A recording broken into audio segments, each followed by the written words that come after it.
Assalamu alaikum, dear students. I welcome you all once again in our next lecture regarding P block elements.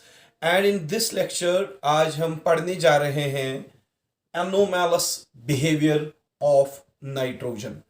आपने class 11th से आप पढ़ते आ रहे हो कि पीरियाडिक टेबल में जो हर कोई ग्रुप है, चाहे वो ग्रुप फर्स्ट है, ग्रुप सेकंड है एस ब्लॉक का, या पी ब्लॉक एलिमेंट्स में से अगर हम कोई भी ग्रुप के एलिमेंट्स लेते हैं, उनमें हर किसी ग्रुप में जो पहला एलिमेंट होता है वो अपने कॉन्जीनर्स से डिफर होता है in terms of its physical as well as the chemical properties.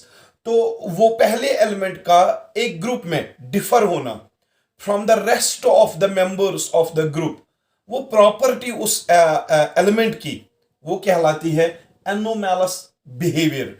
जैसे मैं यहां पे आपको समझाता हूं कि हमारे पास जो ग्रुप 15 है, ग्रुप 15 में एक तो नाइट्रोजन, फास्फोरस, आर्सेनिक, एंटीमनी और बिस्मथ, ये 5 एलिमेंट आते हैं। ये पांचों एलिमेंट्स आपके ग्रुप नंबर 15 में प्रेजेंट है। पांचों के पांचों एलिमेंट्स आपके ग्रुप 15 में प्रेजेंट है। मैं ऊपर लिख लेता हूं यहां पे ग्रुप नंबर 15।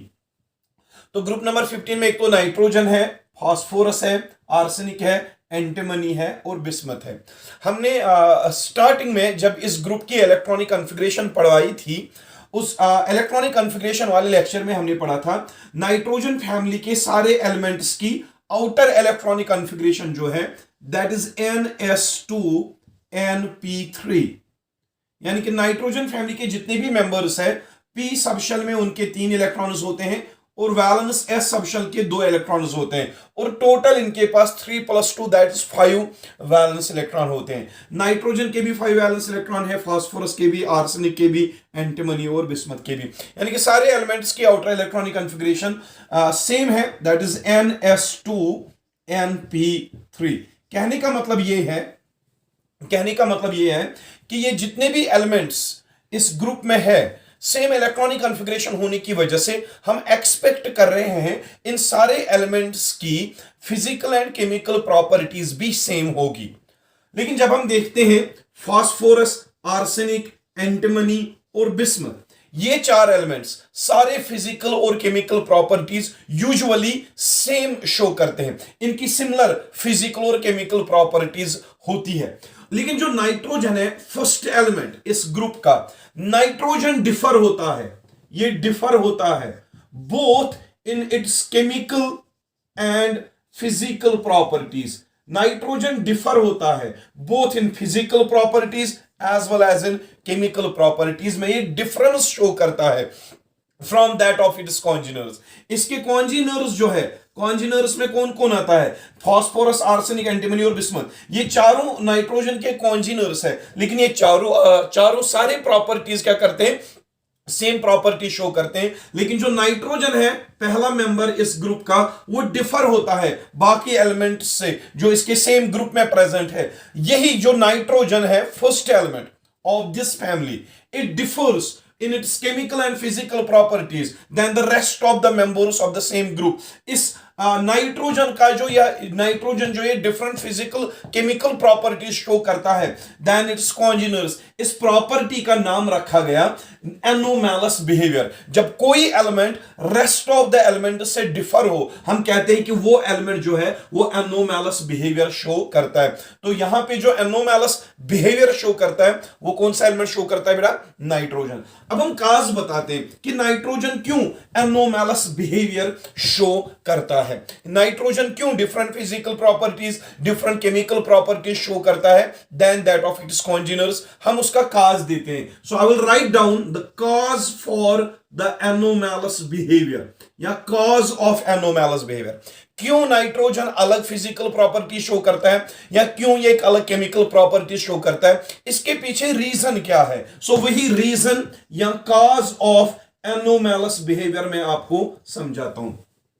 सबसे पहला रीजन कि नाइट्रोजन क्यों डिफरेंट फिजिकल प्रॉपर्टी शो करता है और बाकी कॉन्जिनर्स क्यों different physical chemical property show करते हैं। नाइट्रोजन को देखो आप अगर ग्रुप 15 अगर आपको बताया है जिसमें नाइट्रोजन है, फास्फोरस है, आर्सेनिक है, एंटीमनी है और बिस्मथ है। You know that when we move down the group size increase हो जाता है। जो नाइट्रोजन होगा वो स्मॉलर साइज का होगा और बाकी सारे एलिमेंट्स बड़े साइज के होंगे। तो सबसे पहली डिफरेंस जो आ रही है यहां पे वो है नाइट्रोजन का साइज। नाइट्रोजन का स्मॉल साइज है और बाकी एलिमेंट्स का बड़ा साइज है। तो नाइट्रोजन का जब स्मॉल साइज है, स्मॉल साइज की वजह से ये डिफरेंट फिजिकल प्रॉपर्टीज शो करेगा। तो मैं यहां पे लिख लेता हूं कॉज और reason for the anomalous behaviour of nitrogen is nitrogen has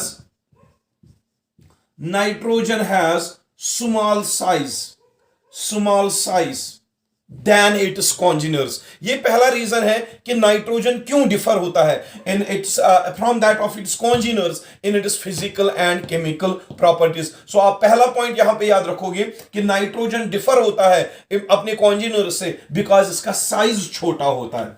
और दूसरा पॉइंट मैं यहां पे एक्सप्लेन करता हूं, नाइट्रोजन का साइज छोटा है तो इसकी इलेक्ट्रोनेगेटिविटी बहुत हाई होगी और कॉन्जिनर्स का साइज बड़ा है तो इनकी कॉन्जिनर्स कम होगी, क्योंकि इलेक्ट्रोनेगेटिविटी साइज पे डिपेंड करती है। जितना साइज कम हो उतना एक एलिमेंट की इलेक्ट्रोनेगेटिविटी ज्यादा होती है। So I will write down nitrogen has high electronegativity than its congeners. इसलिए नाइट्रोजन की इलेक्ट्रोनेगेटिविटी जब हाई है तो उसकी वजह से इसकी इलेक्ट्रॉन गेन करने की क्षमता जो होगी वो बहुत ज्यादा होगी। दैट इज व्हाई ये डिफरेंट केमिकल प्रॉपर्टी शो करेगा। और एक प्रॉपर्टी में थर्ड पॉइंट यहां पे समझा देता हूं। यहां पे नाइट्रोजन का साइज छोटा है, जब इसका साइज छोटा है ये अपने इलेक्ट्रॉन्स की अट्रैक्शन ज्यादा कर रहा होगा, अपने वैलेंस इलेक्ट्रॉन्स की अट्रैक्शन ज्यादा कर रहा होगा और अपने इलेक्ट्रॉन्स को ये आसानी से लॉस नहीं करेगा। दैट इज व्हाई नाइट्रोजन की जो आयोनाइजेशन एनर्जी होगी वो हाई होगी, व्हाइल एज कॉन्जिनर्स की आयोनाइजेशन एनर्जी कम होगी। सो और एक रीजन मैं यहां पे बताता हूं कि नाइट्रोजन जो है, nitrogen has high ionization energy, इसकी आयोनाइजेशन एनर्जी बहुत ज्यादा है और आयोनाइजेशन एनर्जी ज्यादा होने की वजह से यह आसानी से इलेक्ट्रॉन लॉस नहीं करेगा, कैटायंस आसानी से नहीं बनाएगा। लेकिन इसके जो कॉन्जिनर्स है बड़ा साइज होने की वजह से इनकी आयोनाइजेशन एनर्जी कम होगी और लो आयोनाइजेशन एनर्जी की वजह से ये चार एलिमेंट्स आसानी से इलेक्ट्रॉन लॉस कर सकते हैं। पॉजिटिव +3+5 ऑक्सीडेशन स्टेट्स आसानी से ये शो कर सकते हैं। लेकिन नाइट्रोजन का हाई आयोनाइजेशन एनर्जी आना, उसका का होना, दैट कंफर्म्स कि नाइट्रोजन आसानी से इलेक्ट्रॉन लॉस नहीं करेगा and that will make a difference in its chemical properties. तो नाइट्रोजन क्यों एनोमैलस बिहेवियर शो करता है, क्यों ये डिफरेंट प्रॉपर्टीज शो करता है और कॉन्जिनर्स इसके क्यों अलग प्रॉपर्टी शो करते हैं, इसका रीजन मैंने बताया। एक तो नाइट्रोजन छोटे साइज का है, इलेक्ट्रोनेगेटिविटी इसकी ज्यादा है और आयोनाइजेशन एनर्जी भी इसकी बहुत ज्यादा है। और एक पॉइंट मैं यहां पे एक्स्ट्रा कर देता हूं, ऐड कर देता हूं, जो कि बहुत इंपॉर्टेंट है। नाइट्रोजन क्यों डिफर होता है in its physical and chemical properties from that of its congeners, इसका और एक रीजन है, फोर्थ रीजन जो मैं यहां पे लिख लेता हूं, non availability of D orbitals. Nitrogen के केस में कोई डी ऑर्बिटल प्रेजेंट नहीं होता है। नाइट्रोजन जो होता है उसमें कोई डी ऑर्बिटल, या मैं कहूंगा नाइट्रोजन के केस में एमपीटी डी ऑर्बिटल्स नहीं होते, एमपीटी डी ऑर्बिटल्स नहीं होते नाइट्रोजन के केस में। नाइट्रोजन जो है पीरियड इस ग्रुप का पहला एलिमेंट है, इसके पास कोई वैलेंस एमपीटी डी ऑर्बिटल्स नहीं होते। मैं समझाता हूं यहां पे इसका मतलब क्या है। नाइट्रोजन का एटॉमिक नंबर क्या है 7, तो इसकी इलेक्ट्रॉनिक कॉन्फ़िगरेशन क्या आएगी 1s2 2s2 एंड 2p3। देख लीजिए 3 इलेक्ट्रॉन, 5 इलेक्ट्रॉन और 7 इलेक्ट्रॉन, और जो इसके लास्ट इलेक्ट्रॉन जा रहे हैं 2p में जा रहे हैं। और आपको पता है दूसरी शल में दो ही सब शल होते हैं, एक तो 2s और 2p, 2d नहीं होता। यानी कि नाइट्रोजन के पास कोई भी एमपीटी डी ऑर्बिटल प्रेजेंट है ही नहीं। लेकिन अगर मैं फास्फोरस की बात करूं, इसका एटॉमिक नंबर क्या है 15 एटॉमिक नंबर है इसका। तो इसकी जो इलेक्ट्रॉनिक कॉन्फ़िगरेशन होगी, आई विल राइट डाउन नियॉन के 10 इलेक्ट्रॉन्स आएंगे, नियॉन 3s के 2 इलेक्ट्रॉन्स हो गए 12 और 3p के 3 इलेक्ट्रॉन्स हो गए 15 इलेक्ट्रॉन। नियॉन के 10, इसके 2 + 10 + 2 is 12, 12 + 3 that is 15। और आपको पता है जो तीसरी शल होती है, तीसरी शल में, थर्ड शल में एक तो 3s सब शल होती है, 3p सबशेल होती है और 3d सबशेल भी होती है, और 3d सबशेल यहां पे कंप्लीटली वैकेंट है। अब अगर नाइट्रोजन और फास्फोरस का कंपैरिजन करो, फास्फोरस में 3d के ऑर्बिटल्स वैकेंट है, और आर्सेनिक में 4d के ऑर्बिटल्स वैकेंट होते हैं, एंटीमनी में 5d के ऑर्बिटल्स वैकेंट होते हैं, बिस्मथ में 6d के ऑर्बिटल्स वैकेंट होते हैं। क्योंकि आपको पता है down the group number of shells increase होती है। अगर फास्फोरस में 3d एमपीटी है, आर्सेनिक में 4d एमपीटी होगा, एंटीमनी में 5d एमपीटी होगा, और बिस्मथ में 6d एमपीटी होगा। आप इन कॉन्जिनर्स की तरफ देखो, हर किसी कॉन्जिनर के पास एमपीटी डी ऑर्बिटल है, भले ही वो 3d है, 4d है, 5d है या 6d है, लेकिन नाइट्रोजन वाहिद वो एलिमेंट है यहां पे जिसके पास कोई भी एमपीटी डी ऑर्बिटल का सेट अवेलेबल नहीं है। तो वही मैंने यहां लिखा, non availability of empty D orbitals in case of nitrogen, in case of nitrogen makes it to differ from its congeners in terms of its chemical and physical properties। तो हमने यहां पे ये डिस्कस किया कि नाइट्रोजन क्यों एनोमैलस behaviour show करता है। उसका रीजन हमने एक तो बोला कि नाइट्रोजन का छोटा साइज है, तो इन कॉन्जिनर्स का बड़ा साइज है, तो फिजिकल प्रॉपर्टी में ऑब्वियसली डिफरेंसेस आनी है। नाइट्रोजन की इलेक्ट्रोनेगेटिविटी भी हाई है, नाइट्रोजन की इलेक्ट्रोनेगेटिविटी भी हाई है, नाइट्रोजन की आयोनाइजेशन एनर्जी भी हाई है, तो उसकी वजह से इलेक्ट्रॉन गेन करने की क्षमता ज्यादा रखता है और इलेक्ट्रॉन लॉस करने की क्षमता कम रखता है। वाइज कॉन्जिनर्स की आयोनाइजेशन एनर्जी भी कम, इलेक्ट्रोनेगेटिविटी भी कम होगी, उसकी वजह से केमिकल प्रॉपर्टीज में डिफरेंस आना ही आना है। और सबसे इंपॉर्टेंट पॉइंट जो मैंने यहां पे बोला वह है फोर्थ पॉइंट, नाइट्रोजन के केस में कोई एमपीटी डी ऑर्बिटल नहीं होता है। एक पॉइंट याद रखिएगा आप केमिस्ट्री के हिसाब से या इनऑर्गेनिक केमिस्ट्री के पॉइंट ऑफ व्यू से, एक पॉइंट याद रख लीजिएगा कि वो ये है कि जिस एलिमेंट में एमपीटी डी ऑर्बिटल्स प्रेजेंट ना हो वो एलिमेंट कभी भी 4 बॉन्ड से ज्यादा बॉन्ड्स बना ही नहीं सकता है। और जिन एलिमेंट्स के पास वैकेंट डी ऑर्बिटल्स है प्रेजेंट हो, वैकेंट डी ऑर्बिटल्स प्रेजेंट हो, एमपीटी डी ऑर्बिटल्स प्रेजेंट हो, वो एलिमेंट की वैलेंसी कोवैलेंसी 4 से ज्यादा भी हो सकती है, वो यानी कि बॉन्ड्स में फर्क आ जाएगा। नाइट्रोजन के एमपीटी ऑर्बिटल्स है ही नहीं, ये 4 से ज्यादा बॉन्ड्स बना ही नहीं सकता, लेकिन इनमें डी ऑर्बिटल्स है तो ये 4 से ज्यादा भी बॉन्ड्स बना सकते हैं। उसकी वजह से केमिकल रिएक्शंस में डिफरेंस ऑब्वियसली आना ही आना है। तो हमने यहां पे कहा कि नाइट्रोजन क्यों एनोमैलस बिहेवियर शो करता है, क्यों ये different physical chemical properties show करता है, उसके लिए हमने रीजन दिए, 4 रीजन दिए, वो वहां यहां पे मेंशन करके। अब देखो हम क्या पढ़ते हैं। अभी तक तो हमने बोला कि nitrogen different physical property show करता है, nitrogen different chemical property show करता है, क्यों शो करता है वो हमने एक्सप्लेन कर दिया। अब हम देखते हैं कि नाइट्रोजन कौन कौन सी फिजिकल एंड केमिकल प्रॉपर्टी में डिफर होता है फ्रॉम दैट ऑफ इट्स कॉन्जिनर्स। तो मैं यह हटा देता हूं बेटा। अभी तक हमने कॉज पढ़ा कि नाइट्रोजन क्यों डिफर होता है, अब हम पढ़ेंगे नाइट्रोजन कौन कौन सी फिजिकल और केमिकल प्रॉपर्टी में डिफर होता है। So I will write down the differences between nitrogen and its congeners।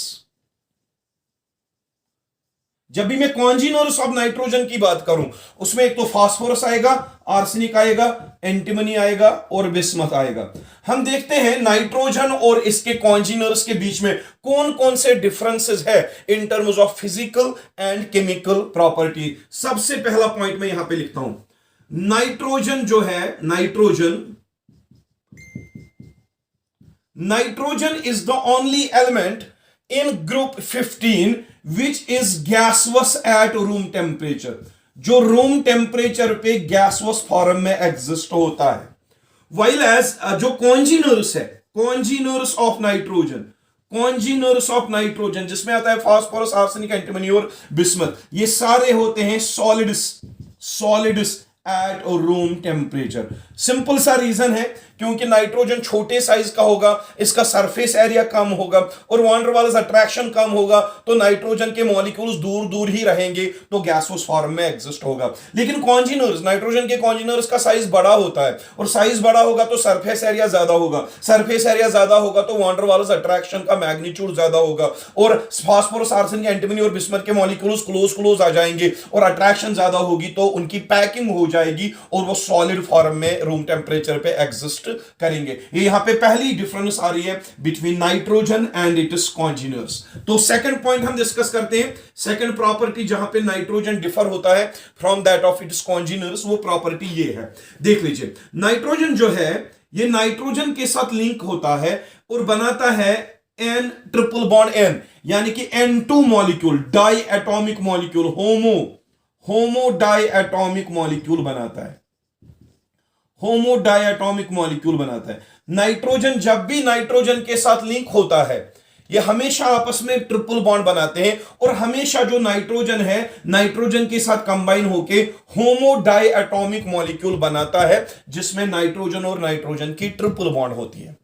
लेकिन अगर हम फास्फोरस, आर्सेनिक, एंटीमनी और बिस्मथ की बात करें, एंटीमनी और बिस्मथ की बात करें, यानी कि कॉन्जीनर्स ऑफ नाइट्रोजन की बात करें, इन चारों के बदले मैं एक्स लिख लेता हूं, एक्स में भी फास्फोरस, आर्सेनिक, एंटीमनी और बिस्मथ, ये जो एटम्स है ये नेचर में डायटोमिक फॉर्म में एग्जिस्ट नहीं होते, रादर ये नेचर में टेट्रा एटॉमिक फॉर्म में एग्जिस्ट होते।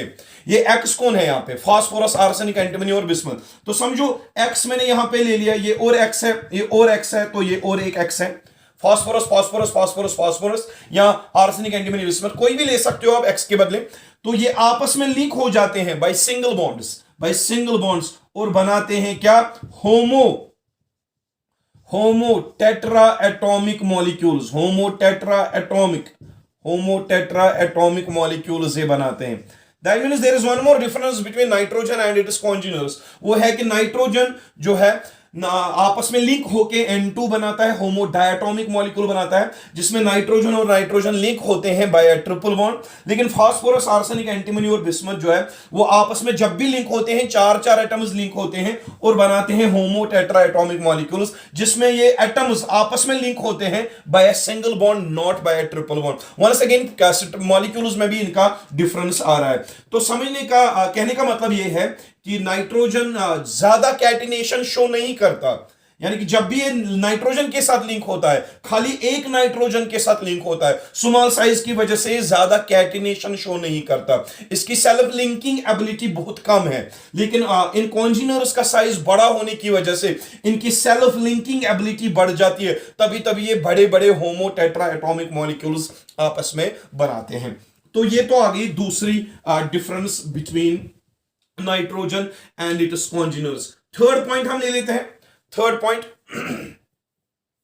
द थर्ड पॉइंट इज जिसमें नाइट्रोजन और उसके कॉन्जीनर्स डिफर होते हैं वो ये है, देख लीजिए। नाइट्रोजन जो है मैंने पहले ही कहा था इसका साइज बहुत छोटा होता है और इलेक्ट्रोनेगेटिविटी बहुत ज्यादा होती है। इलेक्ट्रोनेगेटिविटी ज्यादा होने की वजह से ये आसानी से 3 इलेक्ट्रॉन गेन करता है और बनाता है स्टेबल नाइट्राइड आयन।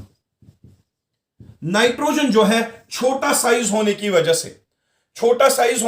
से 3 इलेक्ट्रॉन्स आसानी से गेन कर पाता है क्योंकि इलेक्ट्रोनेगेटिविटी बहुत हाई है इसकी, इलेक्ट्रॉन एक्सेप्टिंग टेंडेंसी बहुत ज्यादा है, इलेक्ट्रॉन गेन एंथैल्पी इसकी ज्यादा है, तो 3 इलेक्ट्रॉन्स आसानी से गेन करता है। और स्टेबल नाइट्राइड, ये जो N3 नेगेटिव है इसको हम नाइट्राइड आयन कहते हैं, स्टेबल नाइट्राइड आयन बनाता है। लेकिन जो फास्फोरस है P3 नेगेटिव जो बनाता है फॉस्फाइड आयन, आर्सेनिक है AS3 नेगेटिव आयन, एंटीमनी का आयन 3 नेगेटिव वाला आयन, बिस्मथ का 3 नेगेटिव वाला आयन। मैंने, अगर आपको याद होगा, मैंने ऑक्सीडेशन स्टेट में पढ़ाया था कि जो -3 ऑक्सीडेशन स्टेट है नाइट्रोजन, फास्फोरस, आर्सेनिक, एंटीमनी और बिस्मथ की -3 ऑक्सीडेशन स्टेट की स्टेबिलिटी डाउन द ग्रुप कम हो जाती है। एंटीमनी और बिस्मथ लार्ज साइज होने की वजह से कभी भी इलेक्ट्रॉन 3 गेन कर ही नहीं पाते। ये एनायंस तो कहने का मतलब ये है द ट्राइवेलेंट एनायंस, आप ऐसे समझो, the trivalent anions of congeners of nitrogen are highly unstable. Sir अब ये अनस्टेबल क्यों होते हैं? क्योंकि कॉन्जीनर्स जो है ना बेटा, कॉन्जीनर्स का साइज ऑलरेडी बहुत ज्यादा होता है और ज्यादा साइज जब हो तो इलेक्ट्रोनेगेटिविटी कम होगी, तो इलेक्ट्रोनेगेटिविटी जब कम होगी 3 इलेक्ट्रॉन्स तो वैसे भी ये गेन करने से रहे, 3 इलेक्ट्रॉन्स ये आसानी से गेन करेंगे ही नहीं, और अगर करते भी है वो एनायंस इनके जो होते हैं वो अनस्टेबल होते हैं। ये समझ लेना कि nitrogen only forms Nitrogen is the only element from group 15 which form a stable trivalent anion. While as the trivalent anions of its congeners, they are highly unstable because of their large size. पहले तो ये बनते ही नहीं, अगर बने भी तो unstable होते हैं मैडम. तो ये तो आ गई और एक difference between nitrogen and it's congeners. Now, moving ahead, we will be taking another point, that is this one. Nitrogen जो है वो हेलोजन्स के साथ कंबाइन करता है. नाइट्रोजन हेलोजन्स के साथ कंबाइन करता है, फ्लोरीन के साथ बनाता है NF3, नाइट्रोजन ट्राइफ्लोराइड. नाइट्रोजन खाली फ्लोरीन के साथ रिएक्ट करता है और एक ही टाइप का ट्राइहैलाइड बनाता है NF3. NCl3 जो है इसका ट्राइहैलाइड वो अनस्टेबल होता है, और NBr3 जो इसका ट्राइहैलाइड है, ब्रोमीन के साथ ट्राइहैलाइड जो बनाता है वो भी अनस्टेबल होता है, और Ni3 नाइट्रोजन ट्राइआयोडाइड वाला ट्राइहैलाइड जो है वो भी अनस्टेबल है. देख लीजिए बेटा, मैं यहां पे क्या कह रहा हूं. नाइट्रोजन एक ही स्टेबल ट्राइहैलाइड बनाता है, एक ही स्टेबल ट्राइहैलाइड, वो है NF3. बाकी ट्राइहैलाइड्स क्लोरीन, ब्रोमीन और आयोडीन के साथ नाइट्रोजन अनस्टेबल ट्राइहैलाइड्स बनाता है. अब ऐसा क्यों है?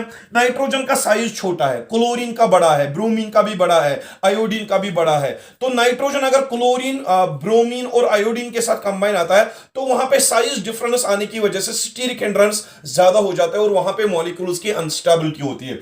लेकिन NF3 के केस में नाइट्रोजन भी छोटा है, फ्लोरीन भी छोटा है, दोनों का साइज छोटा है, तो फ्लोरीन के साथ ये कंबाइन करके आसानी से ट्राइहैलाइड बना पाता है. लेकिन जो फास्फोरस है, आर्सेनिक है, एंटीमनी है और बिस्मथ है, ये वो एलिमेंट्स है जिनका साइज बड़ा है. तो ये एलिमेंट्स आसानी से क्लोरीन के साथ भी, ब्रोमीन के साथ भी, आयोडीन के साथ भी ट्राइहैलाइड्स बनाते हैं. सो मैं यहां पे लिखता हूं all trihalides of congeners of nitrogen are stable. All trihalides of congeners of nitrogen are stable, while as only one trihalide of nitrogen is stable, that is NF3, because of the almost similar size of nitrogen and phosphorus. यानी कि ये चार element जो है बहुत ज्यादा ट्राइहैलाइड्स बनाते हैं, लेकिन नाइट्रोजन खाली एक ट्राइहैलाइड बनाता है NF3, बाकी ट्राइहैलाइड्स में ये अनस्टेबल होता है. फास्फोरस PCl3 भी बनाता है, PBr3 भी बनाता है और Pi3 भी बनाता है, और एंटीमनी, बिस्मथ वो भी स्टेबल ट्राइहैलाइड्स क्लोरीन के साथ, फ्लोरीन के साथ, ब्रोमीन के साथ, आयोडीन के साथ रिएक्ट करते हैं. जबकि नाइट्रोजन खाली फ्लोरीन के साथ रिएक्ट करता है, बनाता है एक ही स्टेबल ट्राइहैलाइड. तो रीजन यही है कि नाइट्रोजन का साइज छोटा है, क्लोरीन, ब्रोमीन और आयोडीन जो है वो बड़े हैं, और बड़े एटम्स के साथ ये लिंक नहीं होता क्योंकि वहां पे बल्कीनेस होती है और मॉलिक्यूल जो है अनस्टेबल होता है. एक ही तरह का ट्राइहैलाइड नाइट्रोजन बना पाता है. Now I will rub this of. और एक और पॉइंट पे आ जाते हैं. नेक्स्ट पॉइंट, पेंटाहैलाइड्स की बात करते हैं. पेंटाहैलाइड्स की मैंने पहले ही कहा था कि नाइट्रोजन जो है ना बेटा, नाइट्रोजन में D orbitals, empty D orbitals present नहीं होते हैं.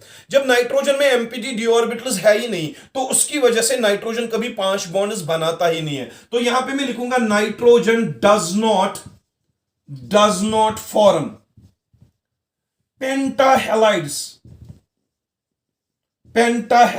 ये कभी पेंटाहैलाइड्स बनाता ही नहीं है, क्योंकि पेंटाहैलाइड बनाने के लिए नाइट्रोजन को 5 बॉन्ड्स बनानी होगी, तो 5 बॉन्ड से कभी बनाता ही नहीं है. That is quite impossible because इसके पास वैकेंट डी ऑर्बिटल प्रेजेंट ही नहीं होते.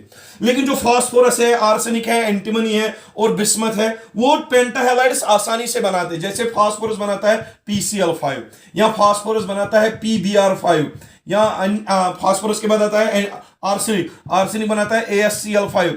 और ये यानी कि कहने का मतलब ये है नाइट्रोजन पेंटाहैलाइड नहीं बनाता क्योंकि ये कभी पेंटावैलेंट हो ही नहीं सकता है, क्योंकि इसमें डी ऑर्बिटल प्रेजेंट होते ही नहीं है, एमपीटी डी ऑर्बिटल. फास्फोरस आसानी से पेंटाहैलाइड बनाते हैं, यानी कॉन्जिनर्स के पेंटाहैलाइड्स पॉसिबल है बिकॉज इनमें डी ऑर्बिटल्स प्रेजेंट होते हैं. अब मैं आपको एक चीज समझाता हूं, ये डी ऑर्बिटल्स का रोल क्या है इन फॉर्मिंग पेंटाहैलाइड्स. मैं आपको समझाता हूं, देख लीजिए.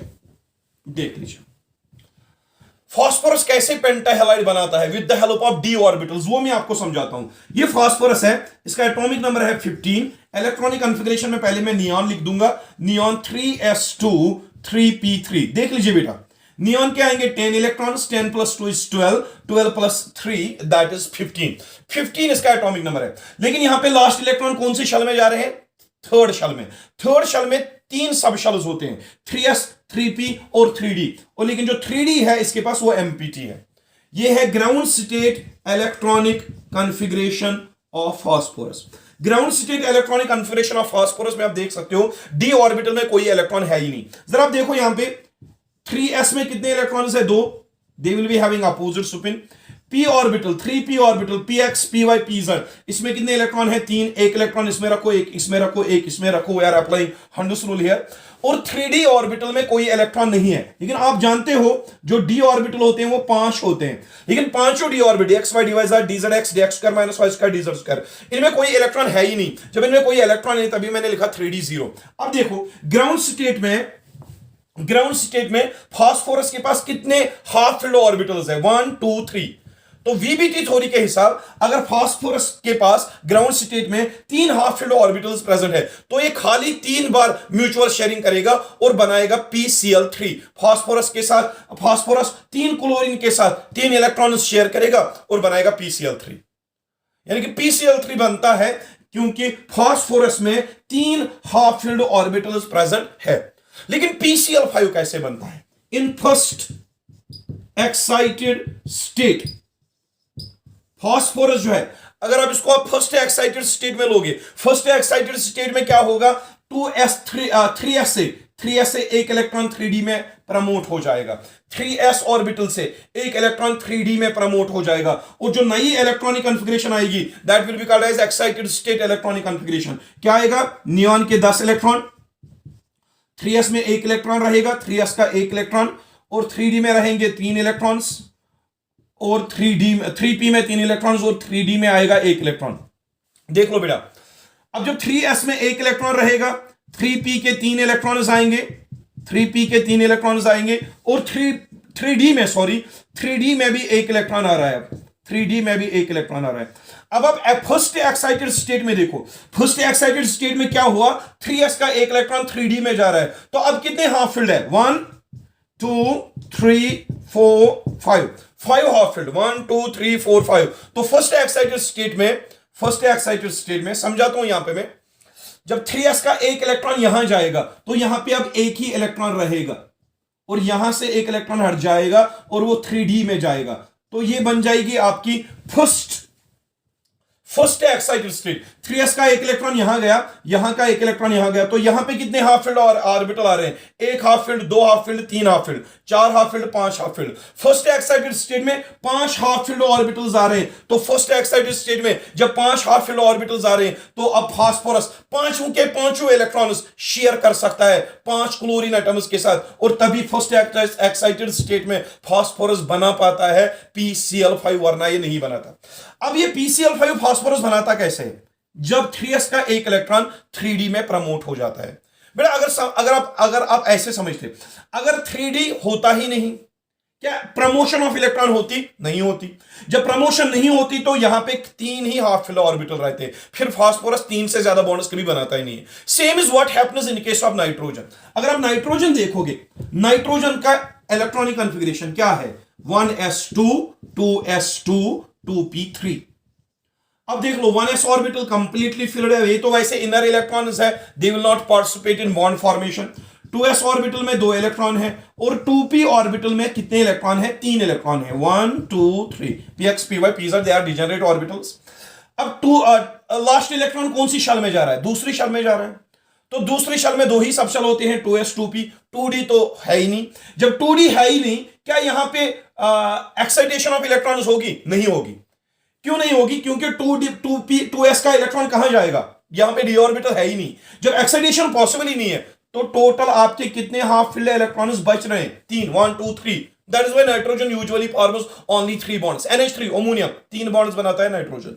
NF3 3 bonds बनाता है नाइट्रोजन 3 फ्लोरीन एटम्स के साथ. ये कभी पेंटाहेलाइड क्यों नहीं बनाता? क्योंकि इसमें वैकेंट d ऑर्बिटल्स प्रेजेंट ही नहीं है. इसमें एक्साइटेशन ऑफ इलेक्ट्रॉन पॉसिबल ही नहीं है. जब excited state electronic configuration possible ही नहीं है तो यहां कभी 5 हाफ फिल्ड ऑर्बिटल आ ही नहीं सकते. तो कभी ये 5 बॉन्ड्स बनाता ही नहीं है. इसलिए नाइट्रोजन कोई भी पेंटाहेलाइड नहीं बनाता. That is why I said कि जो पहला एलिमेंट है नाइट्रोजन, इसके पास d ऑर्बिटल्स का नहीं होना वो एक इंपॉर्टेंट पॉइंट है. उसकी वजह से ये कभी भी 5 बॉन्ड्स या पेंटाहेलाइड नहीं बनाता. सो हम पढ़ रहे हैं एनोमैलस बिहेवियर ऑफ नाइट्रोजन, जिसमें हम डिस्कस कर रहे हैं नाइट्रोजन और उसके कॉन्जिनर्स कौन कौन सी केमिकल प्रॉपर्टीज में डिफर होते हैं due to smaller size of nitrogen, due to high electronegativity, high ionization energy and non availability of D orbitals in case of nitrogen. Nitrogen कौन कौन सी प्रॉपर्टीज में डिफर होता है वही हम पढ़ रहे हैं. So the last point of difference between the nitrogen and its congeners, that is very much important. जो लास्ट पॉइंट है नाइट्रोजन और कॉन्जिनर्स के बीच में जो डिफरेंस है वो लास्ट पॉइंट सबसे इंपॉर्टेंट है, याद रख लीजिएगा. जो नाइट्रोजन है मैंने पहले ही कहा दूसरे नाइट्रोजन के साथ लिंक होके बनाता है ट्रिपल बॉन्ड. नाइट्रोजन नाइट्रोजन के साथ लिंक होके बनाता है ट्रिपल बॉन्ड. लेकिन जो वो है फास्फोरस, आर्सेनिक, एंटीमनी और बिस्मथ, एंटीमनी और बिस्मथ, इनके बदले मैंने एक्स लिखा था. नाइट्रोजन बनाता है होमो डायटोमिक मॉलिक्यूल और ये फास्फोरस, आर्सेनिक, एंटीमनी, बिस्मथ ये बनाते हैं होमो टेट्रा एटॉमिक मॉलिक्यूल. नाइट्रोजन बनाता है N2 मॉलिक्यूल, फास्फोरस बनाता है P4 मॉलिक्यूल, आर्सेनिक बनाता है S4 मॉलिक्यूल, Sb बनाता है Sb4 मॉलिक्यूल, बिस्मथ बनाता है Bi4 मॉलिक्यूल. डिफरेंस है, समझ लीजिएगा. अगर आपको नाइट्रोजन की रिएक्शन करवानी हो, नाइट्रोजन गैस की रिएक्शन करवानी हो, ये रिएक्ट ही नहीं करता आसानी से. This gas is chemically inert. Nitrogen gas is chemically inert. This is chemically inert. अगर आप नाइट्रोजन की रिएक्शन करवाओगे किसी भी एलिमेंट के साथ तो ये आसानी से रिएक्ट ही नहीं करता. मैंने यहां पे लिखा इट इज केमिकली इनर्ट. अभी केमिकली इनर्ट क्यों है नाइट्रोजन गैस? क्योंकि अगर आपको नाइट्रोजन को रिएक्ट करवाना हो किसी दूसरे एलिमेंट के साथ, यहां पे आपको 3 बॉन्ड्स ब्रेक करनी पड़ेगी तब जाके ये रिएक्ट करेगा. यानी कि N2 की रिएक्शन करवाने से पहले आपको N2 की 3 बॉन्ड्स ब्रेक करनी होगी और N2 की 3 बॉन्ड्स ब्रेक करने के लिए आपको हाई बॉन्ड डिसोसिएशन एनर्जी देनी पड़ेगी. जो बॉन्ड डिसोसिएशन एनर्जी आपको देनी पड़ेगी नाइट्रोजन की 3 बॉन्ड्स ब्रेक करने के लिए, वो बॉन्ड डिसोसिएशन एनर्जी बहुत ज्यादा होती है और उसका जो वैल्यू होता है दैट इज 914 किलो जूल पर मोल. इतनी एनर्जी आपको देनी पड़ती है तब जाके नाइट्रोजन की ट्रिपल बॉन्ड ब्रेक होती है, तब जाके रिएक्ट करता है. लेकिन ये बॉन्ड डिसोसिएशन एनर्जी बहुत हाई है.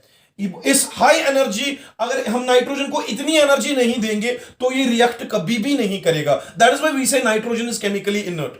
अब आप सर ऐसा भी कह सकते हो कि सर नाइट्रोजन तो हाइड्रोजन के साथ रिएक्ट करता है, वो तो अमोनिया बनाता है. आप यहां पे कह रहे हो नाइट्रोजन केमिकली इनर्ट है.